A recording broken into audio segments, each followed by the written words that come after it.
सज्जाद नशीन दरगाह काजीपीर सैयद गुलाम अफजल बयाबानी अलमारूफ खुसरो पाशा की सदारत में उलमा हुफ़ाज वकील मोहम्मद मुदस्सिर, डॉक्टर अनीस सिद्दीक, अबू बकर, मोहम्मद एजाज और मुस्लिम रहनुमाओं बुजुर्गों की बड़ी तादाद में कमिश्नर पुलिस को यती नरसिंह आनंद के खिलाफ फौजदारी मुकदमा दर्ज करने का मुतालबा किया गया।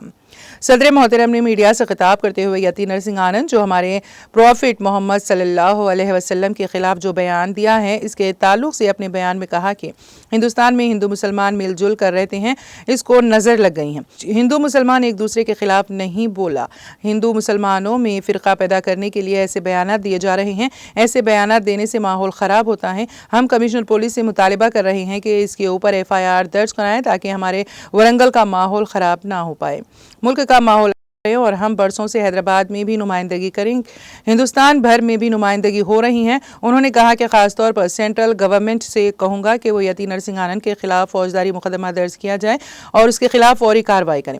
हिंदुस्तान में सलामती और शांति रहे, जिसमें सैयद इस्माइल, अजीज़ बेग, मुफ्ती मोहम्मद मिनहाज, अहमद क़य्यूमी, मौलाना मोहम्मद मुनव्वर हसन, मौलाना मोहम्मद अब्दुल सत्तार, मौलवी मोहम्मद रियाजुद्दीन, मुस्लिम रहनुमाओं की बड़ी तादाद ने शिरकत की।